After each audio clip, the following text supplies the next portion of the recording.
একজন মহিলা executive producer হিসেবে বাড়তি দায়িত্ব কি মনে হয়েছে, বা কোনো চাপ বা কোনো প্রতিকূল সমস্যার সম্মুখীন কি তোমাকে হতে হয়েছে? হ্যাঁ, হতে হয়েছে।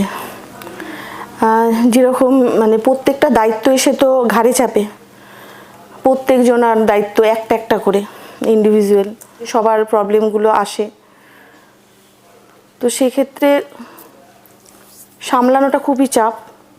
কখনো নিজেকে মায়ের মতো করে সামলাতে হয়, কখনো দিদির মতো করে, কখনো মানে প্রত্যেকটা জায়গায় আলাদা আলাদা করে আমাকে সামলাতে হয়েছে। কখনো মানে ম্যানেজারের মতো করে, কখনো এক্সিকিউটিভের মতো করে, সব জায়গাটা একটা আলাদা আলাদা করে আমাকে ভূমিকা পালন করতে হয়েছে। এমনও গেছে যে কেয়ারটেকার সেই রকমও জায়গাটা আমাকে করতে হয়েছে। যেমন স্পট বয় যারা কাজ করছে তাদের কাছে গিয়েও আমাকে সামলাতে হয়েছে।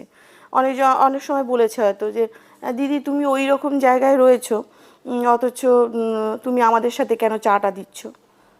অনেকবার আমাকে শুনতে হয়েছে। অনেকজনা বলছে তোমাকে মনে হচ্ছে যেন তুমি চা নিয়ে যাওয়ার মতো করে লাগছে আমার, এরকম। তো আমাকে এটা মাইন্ডে রাখলে হবে না তখন, কারণ একটা মানুষ খেতে পাচ্ছে না, সেই সময় একটু লাগবে গলাটা ভেজানোর জন্য।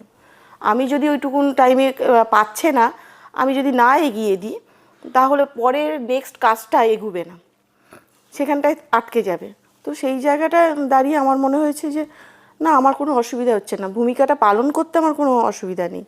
সেটা যার যার মাইন্ড সে সেইভাবে বলবে, সেইভাবে নেবে, আমি আমার মতো করেই কাজটা করব।